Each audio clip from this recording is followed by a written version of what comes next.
Casey's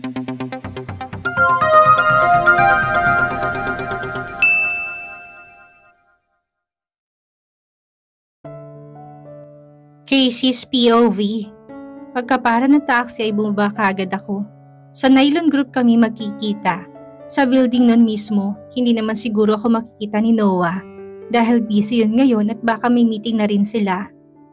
Pagkapunta ko doon ay tumuloy ako sa office niya. Bumuntong hininga na muna ako at saka tuluyang umupo. Nakita ko si Owen na nakaupo sa sofa habang hinihintay niya ako. Mukhang nakaramdam naman siya na nandito ako at tumayo siya kaagad. Pumunta siya sa harapan ko, tinignan niya ako. I miss you, Casey. Sabay yakap niya sa akin. Kumalas naman ako sa pagkakayakap niya sa akin. Ano bang kailangan mo sa akin? Hindi ba tapos na tayo? Tinapos mo yung tayo. Saad ko sa kanya. I'm really sorry for what happened that day, Casey. But I'm still love you. Aniya sa akin. Sorry? Sorry lang sa'yo? Alam mo bang nasaktan ako ng sobra sa ginawa mo? At nang dahil sa'yo nangyari ang sitwasyon ko ngayon. Pero thank you dahil may dumating na anghel sa buhay ko. At siyang nakapagpabago na makamove on sa'yo, saad ko sa kanya. Casey, look at me and listen to me. I'm really sorry. Gulong-gulo na ako that time, kaya yun ang ginawa ko pero I promise you, hindi ko ginustong ginawa ko sa'yo noon. Aniya sa akin. Please come back to me, Casey. I love you so much at yung dinadala mo kaya kong panagutan yan. Kahit hindi akong tatay, saad niya sa akin. Hinawakan ni Owen naman ang dalawa kong kamay kaya tinapi ko kaagad. Naririnig mo bang sinasabi mo sa akin, Owen? Minahal kita, oo. Kaso noon yun, pero ngayon nagsisisi ako dahil minahal ko ang lalaking katulad mo. Sambit ko sa kanya. Why, Casey? Dahil ba mahal mo na si Noah ngayon kaysa sa akin? Pinagpalit mo na ako ngayon kaysa sa kanya? O dumidikit ka lang sa kanya dahil gusto mo lang mapanagutan ka niya? Tanong niya sa akin. Hindi ako makasagot sa sinabi niya sa akin. Hindi ko alam kung anong sasabihin ko sa kanya. Mahal ko ba si Noah? Ang totoo naman gusto ko lang mapanagutan niya ako. Kaming dalawa ng anak ko at wala nang ibang mali siya doon. Kita mo, Casey, hindi ka makasagot sa akin dahil alam kong hindi mo pa siya mahal. Kaya please come back to me. I miss you so much. Saad niya sa akin. Niyakap niya naman ako ng mahigpit. Bakit hindi ko malang siya maisagot sa mga tanong niya sa akin? Agad namang may nagbukas ng pintuan at nakita ko si Noah na tumingin sa amin. Kaya pumunta siya sa amin at bigla na lang niya sinuntok si Owen. Kaya napatumba si Owen sa kanya. Ano ba, Noah? Pag-aawat ko sa kanya. Hindi ba't sabi ko, huwag na huwag ka nang didikit sa asawa ko? Pagduduro nito kay Owen, bigla niya naman akong hinila palabas. Tinignan ko lang si Noah at pumasok kami sa office sa kanya ko binitawan. Damn, Casey, what are you doing? Tanong ni Noah sa akin. Nakatingin lang ako sa kanya at galit ang aura niya ngayon. Really, Casey? Nakikipagyakapan ka sa ex mo while na may asawa ka? Hindi ka ba talaga nag-iisip? Tanong niya sa akin. Napapikit naman ako at napabuntong hininga. Nakipag-usap lang sa akin si Owen. Yun lang yun, Noah. Wala kaming ginawang kababalaghan. Tugon ko sa kanya. Walang ginawa. Halos nakadikit na nga ang mga katawan niyo tapos wala pa rin kayong ginagawa. What if someone saw you? What will they think of you? Sunod-sunod niyang tanong sa akin. Bigla niya akong niyakap. Hindi ko alam na ganoon ang gagawin niya sa akin, Noah. At saka huwag mo siyang suntokin. Wala kaming ginagawa na kahit na ano. Sambit ko sa kanya. Napahilamos naman ang mukha ni Noah dahil sa sinabi ko. You don't understand me, Casey. Isip bata ka talaga. Saad niya sa akin. Napatingin naman ako sa kanya. Ano raw, isip bata ako? Ay wow! Sa susunod kung pupunta ka rito, sabihan mo ko para mapabantayan kita sa bodyguards ko. Saad niya sa akin. Baliw ba to? Hindi naman ako bata para pabantayan niya ako. Hoy Noah, hindi na ako bata para magpabantay-bantay sa bodyguards mo. Buliyaw ko sa kanya. Hindi ka bata pero isip bata ka. Kaya sa ayaw at sa gusto mo, ipababantay kita. Diin niya sa akin. Teka nga, bakit mo ba ito ginagawa? Wala kang apakay sa akin nun. Halos sa sama-sama ng ugali mo sa akin. Sambit ko sa kanya. Napatingin naman si Noah sa akin. Bakit? May dumi ba ako sa mukha? Tanong ko sa kanya. Para hindi na makalapit sa'yo si Owen. Aniya sa akin. Ewan ko sa'yo. Sa kalas na namin pag-uusap yun dahil binuhos ko lang ang galit ko sa kanya. Saad ko sa kanya. Binuksan niya naman ang laptop niya habang kausap ako. Tignan mo to, kausap niya ako tapos kung saan nakabaling. Na may halong yakap-yakap, dugtong nito sa akin. Ang kulit mo naman, Noah. Pagrereklamo ko sa kanya. Binaba niya naman ang laptop niya saka tinignan niya ako ulit. Casey, tawag niya sa pangalan ko kaya napatingin ako sa kanya. Bakit? Tawag ka ng tawag kanina. Hindi ko na natuloy ang sinasabi ko dahil agad akong namula. Sa sinabi niya sa akin, I'm jealous, especially when I saw you hugging each other. Sabay tingin ni Noah sa akin, napalunok ako ng ilang beses sa sinabi niya at hindi ako makagalaw. Gusto ko magsalita pero biglang natuyot ang lalamunan ko. Bigla namang may tumawag sa kanya at tumayo. After mo umuwi sa bahay, maligo ka, baka kasi amoy Owen ka. Aniya niya sa akin saka siya umalis sa harapan ko. Pagkaalis ni Noah, umupo ako sa sofa at pinaypaya ng sarili. Grabe ang init dito. Wala bang aircon dito? Ano raw, nagsaselo siya kay Owen? Napangiti naman ako at hinahampas-hampas ang sofa niya dahil sa kinikilig ako. Noah's POV. Kasalukuyan akong nasa kwarto, magdamag. Halos hindi ko maisip yung ginawa ko kagabi sa kanya. Maski kasi ako hindi ko alam kung ano ba talaga ang nangyayari sa akin.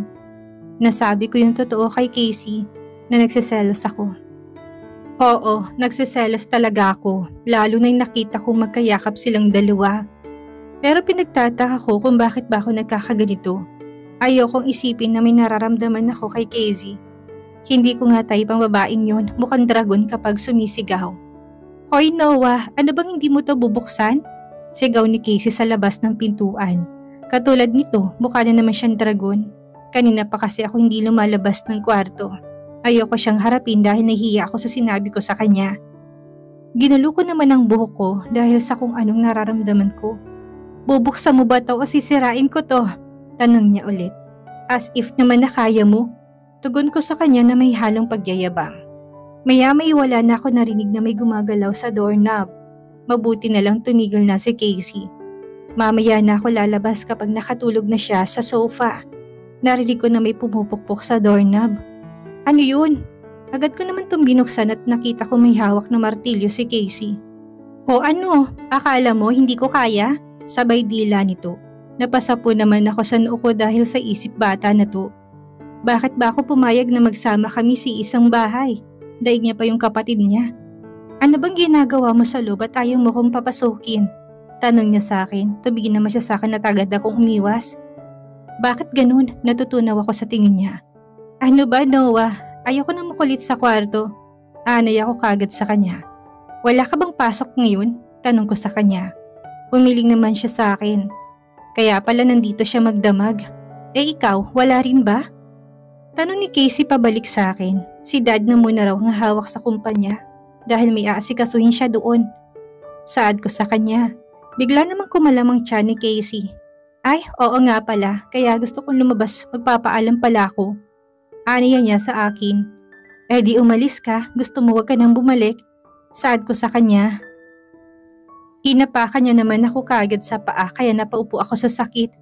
Papalag ka? Napakasama talaga ng ugali mong baliw ka, bulyaw niya sa akin. What the? Ako baliw? Casey! Sigaw ko sa kanya. Bawal ba ako magpaalam sa'yo? Baka mamaya dumating si na mama at hanapin ako. Yun ang pinupunto ko, saad ni Casey sa akin. Palagi na lang siyang nananakit. This is harassment, Casey. Nananakit ka na palagi, aniya ko sa kanya. Napakasama kasi na ugali mo, saad niya ulit sa akin. What are you saying? Ako masama ugali ko? Tanong ko sa kanya. Tumango naman kagad siya sa akin. Highest visit na babaeng to. Nagugutom kasi ako. May iba akong gustong kainin. Nagkikrave ako sa mangga na may toyo at bagoong. Aniya niya. Nagpaalam na si Casey sa akin at saka umalis ng tuluyan. Umupo naman ako sa kama at tinignan ang daliri ko sa paa. Kulang na lang gulupihin niya ako. Teka, saan siya ulit pupunta? Hindi niya man lang sinabi sa akin kung saan siya pupunta. Ano bang pakimunowa kung saan siya pupunta? Talagang babae na yun. Sinuot ko naman kaagad ang pantalon ko at saka jacket saka sumunod sa kanya. Pagkalabas ko hindi pa siya nakakalayo. Casey, wait! Wika ko sa kanya nakalalabas lang niya sa gate. Ha? Bakit nakabihis ka? She asked me. I want to go with you. Akin ang bag mo, saad ko sa kanya. Saka ko kinuha ang bag niyang bitbit. Hinampas niya naman ako ng mahina sa braso. Nax, anong pumasok sa isip mo't sumama ka sa akin? Tanong ni Casey. Ano nga ba? Bakit ko ba siya sinamahan? May bibilhin din kasi akong gusto ko. Pagdadahilan ko sa kanya, hindi na siya nagtanong at napabuntong hininga ako. Binuksan kong kotse at pinatigil niya naman ako. Hep hep, teka, pagpapatigil niya sa akin. What? Tanong ko sa kanya na may halong pagtataka. Magko-commute tayo, saad niya sa akin saka siya ngumiti. What? No, meron naman akong sasakyan, Casey, sambit ko sa kanya. Aba, para alam mo kung anong kalakaran naming mga ordinaryong tao, wika ni Casey. Hinila niya naman ako palabas. Nakatingin lang ako sa kami niyang nakahawak sa akin. Ewan ko pero nakangiti ako. Agad niya naman itong binitawan dahil nasa kanto pa lang kami. Napaubo naman ako biglaan dahil may usok na tumama sa mukha ko. Natawa naman siya sa akin. Casey's POV. Nakita ni Noah na tumawa ako kaya kagad siyang napasimangot sa akin. Sama-sama pa kasi ayan, mapapala mo. May huminto naman na jeepney sa harapan namin. Kaya hinawakan ko ulit siya saka kami sumakay. May umusog naman sa amin. Tinignan ko si Noah dahil parang diring-diri sa mga tao nandito. Akala mo naman kung sino? Anak mayaman kasi kaya ganitong estilo. Pero sana masanay siya sa mundo. Nag-abot na ako ng bayad pero pinigilan niya ako. Wait here, sabay dukot niya ng pera sa 1,000 sa wallet niya at binigay niya sa akin. Ano ba? Hindi ito 1,000 binabayad dito. Barya lang, okay. Heto oh. Sabay pakita ko sa kanya ng 210 piso. Pupunta lang naman kasi kami sa grocery store. Bibili na rin ako ng mga kailanganin ko at saka kami kakain. Inabot ko naman ang bayad sa kanila. Huminto naman ang jeepney dahil may sasakay ulit. Umusog ang isang ale sa kanya kaya kagad siyang napausog sa akin. Bakit kasi dito tayo sumakay? Bulong niya sa akin. Natawa naman ako dahil hindi si Noah sanay na sumakay sa ganitong sasakyan. Huwag ka nang madaming satsat. Ani ako sa kanya. Tumahimik naman siya at nakita ko na nakatakip ang ilong niya. Dahil siguro sa amoy ng usok. Maya-may nagpara na ako. Bumaba na kami pinagpagan niya ang sarili niya. I'll just call Manong to take us to our house. Irita ni Noah na sabit sa akin. Napamewang naman ako sa kanya. Sama-sama ka pa kasi sa akin tapos magaganyan ka. Reklamo ko sa kanya. Iniwan ko na lang siya na pinagpagan niyang sarili niya. Bahala siya dyan. Naramdaman ko naman na sumunod siya sa akin. Kumuha naman ako ng isang basket para ilagay doon ang mga bibilhin ko. Nakita ko lang na panay siya sunod sa akin habang nakapamulsa sa bulsa ng jacket niya. Naboboring na siguro siya. Sino ba kasing may sabing sasama siya sa akin? Bumili lang ako ng bumili ng pagkain para sa bahay. Wala na kasing stock sa ref at nagkikrave din ako sa mga pagkain dahil nga sa buntis ako. After ko mamili pupunta na ako sa cashier para magbayad. Pero ang bigat ng dala-dala ko. May halo kasi itong dilata pang sahog sa mga lulutuin ko kapag may gusto akong lutuin. Lumingon ako sa likod ko para tawagin si Noah pero hindi ko siya makita. Nasa naman pumunta yun? Tignan mo to, sasama-sama sa akin hindi man lang ako tulungan dito. Kaya binuhat ko na lang kaysa naman nahintayin siya. Bawat buhat ko'y pahinga lang. Hi, are you okay miss? Tulungan na kita, mukhang ang bigat naman itong dala-dala mo. Sambit nito sa akin. Nakasuot siya na pang uniform na pang school. Mabuting bata to dahil kahit hindi niya ako kilala, tinutulungan niya ako. Pwede ba? Ano kasi mabigat? Aniya ako sa kanya. Kinuha niya naman yung dala-dala ko at saka gumiti sa akin at dinala ng dala-dala ko sa cashier. Sumusunod lang ako sa kanya hanggang sa nakapunta na kami sa cashier. Tinitignan ko pa rin ang paligid pero wala talaga si Noah. Buisit na mokong yun. Iniwan ako dito. Hindi na talaga siya sumama sa akin. Keep the change, rinig kong sambit niya sa cashier.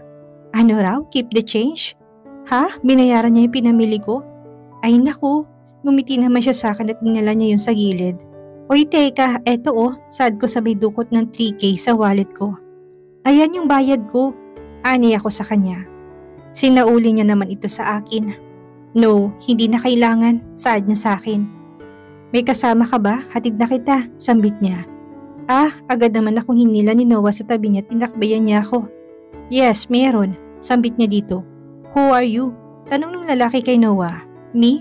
I'm her husband, right honey? By the way, bumili ako ng damit ng baby natin. Saad ni Noah sa akin at sabay pakita ng binili niya. Okay, sa susunod na lang ulit, sambit niya saka siya umalis. Pagkaalis ng lalaki, kumalas ako sa pagkakaakbay ni Noah sa akin. Sumimangot ako sa kanya. Why? Tanong niya sa akin. Saan ka ba pumunta? Hinahanap kita kasi nga tutulungan mo ko. Nakakahiya tuloy kasi may tumulong sa aking iba. Saad ko sa kanya. Bumili lang ako nito para dyan. Sabay nguso ni Noah sa tiyan ko. Napangiti naman ako at kumapit sa braso niya. Talaga? Tanong ko sa kanya. Saka siya tumango. Hinila ko naman kaagad siya palabas ng grocery store. Kahit papano pala may mabuting puso itong si Noah. Inaalala niya yung anak namin. May bad side talaga siya pero may konting bait naman kahit papano. Oo, kahit papano kasi alam kong masama pa rin ang ugali nitong lalaki na to. Pero napasaya niya ako kasi alam kong kaya siya sumama ngayon para sa amin na anak niya. Siguro nag-aalala siya para sa amin. Bessie! Sabi niya sabay yakap ni Sarah sa akin. Kumalas naman siya sa pagkakayakap niya sa akin. Diyos ko, aatakihin ako sa'yo, Sarah. Ani ako sa kanya, sabay hawak ko sa bandang puso ko. Oo siya, sorry na. Pagsusuyo niya sa akin, bakit ka pala umaangos? Tanong ko sa kanya. Kumapit naman siya sa braso ko. Na-miss lang kita. Paglalambing niya sa akin, napangiti naman ako sa sinabi niya. May sweet niya side naman talaga si Sarah. Minsan nga lang sarap kotongan. Kasi sobrang daldal nito. Kulang na lang ibahagi yung sekreto sa buong mundo. Ay, oo nga pala, lumipat na ako ulit, hindi na kasi ako doon sa room. Dahil nga sa boring at sanay na ako may kausap. Bigla naman dumating si Sir Ortega, kaya nagsitayuan kami para batiin siya. Hindi niyo ba alam ang balita ngayon? Tanong niya sa aming lahat. May nagtanong naman na tagad niya itong sinagot. Naging success ang shares ng group natin, kaya maraming salamat sa mga sipag niyo, saad namin. Kaya nagpalakpakan naman kaming lahat at dahil dyan, magpa-party tayo, mamaya after duty. Saad niya sa amin na may masayang ngiti. Lahat naman kami tumalon sa saya. Minsan lang kasi magpaganito si Sir Ortega, sayang naman kung tatanggihan namin. Nagpaalam naman na sa amin si Sir at saka siya umalis. Pumunta sa akin si Sarah. Bessie, sasaba ka ba mamaya? Tanong niya sa akin. Tumango naman ako sa kanya at pumalakpak pa siya. Hindi naman ako iinom ng alak. Iinom lang ako ng juice saka bawal ako uminom kasi buntis ako. After noon ay nagpaalam na muna ako kay Noah na hindi na muna ako makakauwi dahil may gaganaping party. Baka mag-alala siya sa akin. Mag-alala? Sigurado ka ba dyan, Casey? Halos wala ngang pakiyon sa'yo. Baka good mood lang siya kahapon kaya kanya sinamahan. Bumuntong hininga naman ako, dinilit ko yung text ko sa kanya. Tinawag ko na si Sarah kaya sumunod na ako at sumakay kami sa taxi. Pupunta kami kusa ng party. Pagdating namin doon ay kumaway si Sir at pinaupo niya na kami. Medyo mamahalin ang pinuntahan namin kaya nasa mahaba kaming table. Nandito na bang lahat? Tanong ni Sir Ortega sa amin kaya sabay-sabay kaming tumango at sumagot. Tinaas niya ang isang baso na may lamang wine at tumayo siya. Para sa mga masisipag na empleyado ko at para sa kumpanya. Cheers! Saad niya sa amin sabay nagsi-cheers kami sa isa't isa. Nagsikwentuhan naman sila sa isa't isa. Nagpapatawa si Sir sa amin kaya todo kami tawa sa kanya. Maya-may nakikita ko na lasing na sila. Si Sarah nakikipagkwentuhan sa katabi niya. Habang ang iba ay plakda na sa lamesa. Si Sir Ortega ay todo inom pa rin habang ako'y nakatingin lang sa paligid. Grabe sila, ayan inom pa. Nakaramdam ako nang iihi na ako kaya tumayo na ako. Nagpaalam ako kay Sir Ortega. Hindi ko na siya hinintay, sumagot at mukhang hindi naman siya sasagot dahil sa sobrang lasing na. Pumunta naman ako sa CR ng babae at saka umihi na. Ang dami ko kasing ininom kaysa sa kinain ko. Binuhusan ko naman ito at saka nang lumabas ng CR. Malapit na ako sa table namin na biglang may nakabangga ako. Tinignan ko to. Are you stupid, miss? Hindi ka malang tumitingin sa dinadaanan mo. Reklamo niya sa akin. Ay wow, sawa ko pa? Ikaw nga tong pagewang-gewang na tapos ako sisisihin mo? Irita kong sambit sa kanya. Ano? Lakas mo namang babae ka. Hindi mo ba alam kung magkano to ha? Sigaw niya sa akin sabay duro sa suot niya ngayon. Kaya lahat ng tao nandito'y nakatingin sa amin. Pumunta naman kagad si Sir Ortega sa amin tumihingi ng pasensya dito sa lalaking to. Teka nga, babayaran ko yan na ikaw ang may kasalanan. Sambit ko sa kanya. At dito na po nagtatapos ang ika-6 na kabanata ng ating kwento. At sana'y muli niyo po akong samahan sa mga susunod pang kabanata. Maraming salamat po at ingat po tayong lahat.